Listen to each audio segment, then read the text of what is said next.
과연 서울과 인접해 있는 지역 중 어느 곳이 가장 저평가되어 있을까? 그리고 그 지역의 아파트 어느 동네가 가장 저평가되어 있고 그중 어느 아파트가 가장 저평가되어 있는지 알아보도록 하겠습니다. 자, 지금부터 출발해 보죠.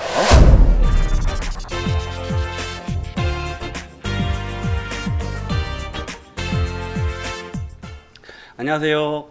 광명역 호박TV 이수장입니다. 최근 각종 규제로 똘똘한 한 채가 유행인데 서울에 주택을 보유하시기에는 부담이 있고 그래서 경기도 쪽으로 매수를 고려하시는 분들이 많으십니다.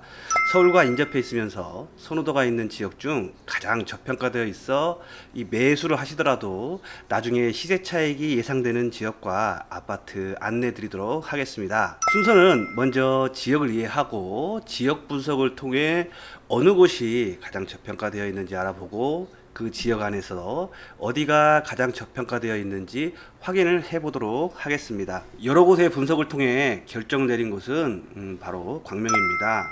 광명시는 이 서울과 인접해 있는 지역 중 가장 저평가되어 있다고 판단이 되었는데요. 그 이유는 잠시 후에 더 확인을 해보도록 하고 지금은 광명의 지역을 이해해보는 시간을 갖도록 하겠습니다. 광명시는 인구 32만의 도시로 서울 영등포구, 구로구, 금천구와 연접해 있고 경기도 부천시, 시흥시, 안양시에 둘러싸여져 있는 도시입니다.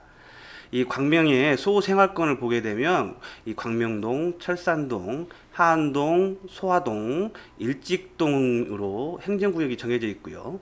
이 중 철산동과 일직동이 중심 생활권으로 개발이 되어 있습니다. 이 동별 특징을 보게 되면 광명동은 광명중앙시장과 지하철 7호선 광명 사거리역이 있고 주변으로 재개발이 활발하게 이루어지고 있습니다. 이 철산동은 광명시청이 있으며 중심 상업지역으로 이 학원과 상권이 잘 발달되어 있어 광명의 중심 역할을 하고 있습니다. 하안동은 학원가와 상권이 잘 발달되어 있고 이 배후 주거지 역할을 하고 있습니다. 이 소화동은 가산 디지털 단지와 연결이 편리해서 주거 배후지의 역할을 하고 있고요. 소화 이동은 기아자동차 소화공장이 위치해 있고 이마트, 대형마트와 상권이 잘 발달되어 있어 주거 배후지 역할을 하고 있습니다. 그리고 일직동은 광명 역세권 택지 개발이 된 지역으로 KTX, 이케아, 코스트코 등 교통과 상권이 잘 발달되어 있어 이 쾌적하고 광명 중에서도 이 선호도가 굉장히 높은 지역입니다. 이 광명시의 지적 편집도를 통해 보면 면적도 작지만 그 중에 이 가운데를 도덕산, 구름산 등이 쭉 남북으로 이어져 있고 대부분 지역이 개발 제한 구역으로 지정이 되어 있습니다. 그래서 추가적인 택지 개발이 어려운 현실이고요. 이 제한적인 주거지로 인구수는 32만으로 좀 작은 편이지만 체감하는 주거 밀집도는 굉장히 높게 느껴집니다. 광명시의 인구 현황을 보게 되면 인구수 변화 추이 그리고 연령별 인구 비율, 거주 형태를 살펴보도록 하겠습니다. 이 인구수는 2012년까지 인구 유입이 계속 되어 오다가 2012년 이후에 지속적인 하락이 시작되었습니다. 그리고 2020년 광명 역세권 및 철산 센트럴 프로지오 입주가 시작되면서 본격적으로 인구 유입이 일어났으며 이 세대수도 같이 증가하였습니다. 이 연령별 인구 현황을 보면 이 소화동, 일직동, 철산동, 하안동에 학원가 등의 상권이 잘 형성이 되어 있는데 이 30대에서 50대의 경제적 활동이 가장 많은 비율이 이 일직동, 광명동, 철산동과 하안동은 고요. 소화동 순으로 나타났습니다. 그리고 청년 세대인 20대에서 40대의 경우에는 일직동, 철산동, 하안동, 그리고 소화동, 광명동 순으로 많이 거주하고 있습니다. 대부분 신혼부부들이 일직동에 가장 많이 거주하는 것으로 나타났습니다. 거주 형태를 보면 자가 비율이 매우 높고 전세가 월세보다 비율이 높은데요. 자가 비율이 높다는 것은 대부분 선호도가 높은 지역으로 서울을 대체하는 도시로 적합하다는 이야기로 해석이 됩니다. 이 전세 비율이 높다는 이야기는 이 갭을 활용해서 광명에서 투자하시는 경향이 있어 시세 차익이 높은 지역으로 풀이되기도 합니다. 그래서 이 광명 같은 경우에는 시세 차익형 부동산 투자로 보시는 분들이 상당히 많습니다. 이 광명에서 인구 전출입 현황을 보더라도 광명에서 거주하시던 분이 부천, 시흥, 안양으로 이전이 많은 반면 실제 유입은 서울 영등포구, 동작구, 구로구에서 순유입이 많이 되고 있습니다. 지역 소득과 지역 산업을 보면 소득은 기아자동차가 있는 소화동이 직장인 연봉 1위이고 일직동이 2위입니다. 이 산업은 소화동에 기아자동차 소화공장이 있고 소화동에서 가산 디지털 단지로 출퇴근이 많아 일자리를 같이 공유하고 있습니다. 이 학군 및 학원가는 상업시설이 잘 발달된 철산, 하안, 소화동에 밀집되어 있고요. 따로 어느 곳을 이용한다기보다는 동해 구분 없이 이용하는 현상을 나타내고 있습니다. 광명 도시 기본계획을 통해 미래의 광명을 보면 철산은 도심으로 기존 시가지를 유지하고 일직동은 광역 도심으로 광명의 중심 역할과 함께 전국으로 뻗어가는 도심으로 개발하겠다는 계획이 있습니다. 광명 정비계획을 통해 본 향후 주택의 공급은 이 재개발, 재건축, 소규모 정비사업, 택지개발, 공공주택이 예상이 되는데요. 이 광명동 철산동의 이 재개발과 하안동의 재건축이 예상이 되고요. 소규모 주택 정비사업으로는 가로주택 정비사업으로 소화동 우정연립주택 주변이 예상이 됩니다. 이 택지개발과 공공주택지구는 택지개발은 구름산지구 그리고 학원지구가 예상이 되고요. 하안 공동주택지구도 지정을 앞두고 있습니다. 교통계획을 살펴보도록 하겠습니다. 교통계획은 이미 기존의 지하철 7호선이 광명동과 철산동을 지나가고 있고요. 그리고 구로 차량 기지선이 예정되어 있습니다.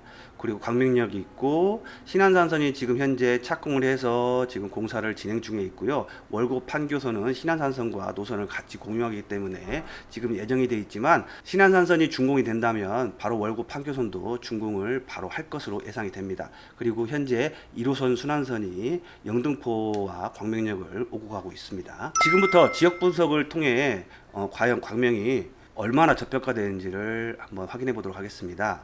매매지수, 전세지수를 통해 지역 분석을 해보면 매매지수는 2013년부터 꾸준하게 상승을 이어가고 있습니다. 전세지수는 광명 역세권 입주 시기에 맞춰서 전세지수가 잠시 하락하다가 2019년 안정이 되자 다시 상승을 이어갔습니다. 최근 3년간 매매지수를 통해 지역 분석을 해보면 이 전세지수가 계속 높아지다가 매매지수가 전세지수를 추월하는 형태가 되었는데요. 이는 이 대대상승기에 나타나는 현상으로 본격적으로 대대상승기에 접어든 듯한 모습을 보이는데 앞으로 매매지수가 계속 높아지며 전세지수와의 갭이 계속 벌어질 것으로 예상이 됩니다. 이때는 반드시 리스크가 있는지 확인을 하셔야 합니다. 그럼 광명에는 어떤 리스크가 있을지 확인을 한번 해보도록 하겠습니다. 리스크의 종류로 미분양, 그리고 입주 물량, 청약 경쟁률을 한번 살펴보겠습니다. 리스크의 척도인 미분양을 보았을 때 2013년 이후 광명시는 미분양이 없었습니다. 그리고 입주 물량 또한 10월 광명동에 이 센트베르 광명 푸르지오 센트베르의 1335세대가 전부로 크게 우려할 만한 입주 물량은 아닌 것 같습니다. 그리고 이 청약 경쟁률 또한 2013년 이후 높게 분양이 완료되는 추세로 신축에 대한 니즈가 강한 것으로 나타났습니다. 지역 분석 거래량을 보더라도 전체 거래의 50.9%가 외지인이고요. 이 외지인 중 81.5%가 서울 거주자입니다. 서울에서도 인기가 있는 지역으로 보아야 할 것입니다. 이 이야기는 만약 서울이 상승한다면 광명도 같이 상승을 한다고 예상이 됩니다. 그러면 제가 저평가되어 있는 곳으로 광명을 꼽았는데요. 이 중에 저평가되어 있는 곳으로 뽑히는 곳은 광명, 하남, 성남시, 수정구 정도가 될 것으로 보입니다. 지역 흐름 비교를 통해 본 광명은 지난 10년간 최고 평당가를 통해 보았을 때 광명은 경기도 내 6위였습니다. 그런데 현재는 9위를 기록하고 있습니다. 이 중 고양시, 일산, 동구, 의왕시, 안양시, 동안구보다 광명은 이 위에 있어야 하는데 이 밑에 있기 때문에 갭 메우기를 통해 이 광명과 하남시 그리고 성남 수정구는 수도권 상승기가 본격화되면 이 바로 상승할 것으로 예상이 됩니다. 그럼 서울과 인접해 있는 곳 중에 광명과 과천, 하남의 대장 아파트들과 비교를 통해 어느 곳이 저평가되어 있는지 한번 비교해 보았습니다.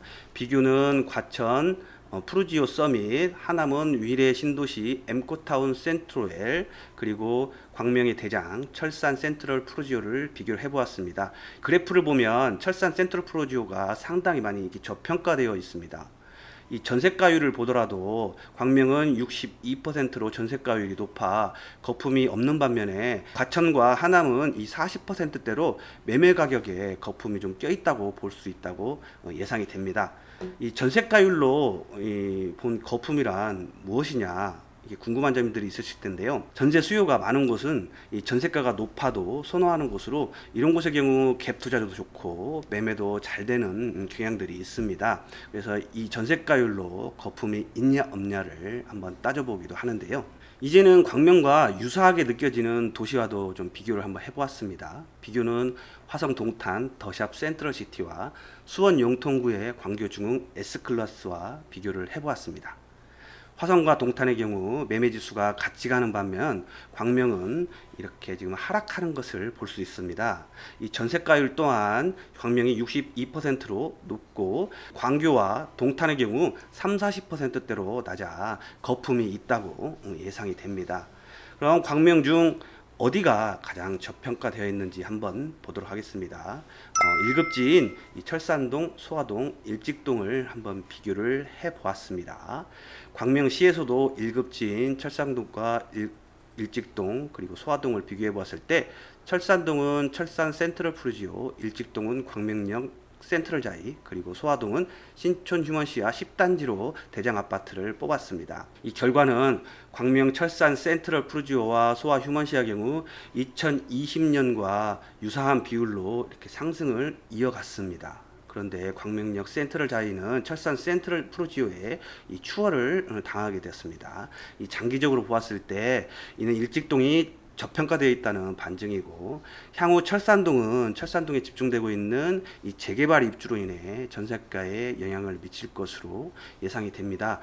이 결과적으로 정리를 해보면 수도권 대세 상승기에는 이 전체적으로 광명의 상승이 예상되고, 이중 일직동이 가장 큰 상승을 가져올 것으로 예상이 됩니다.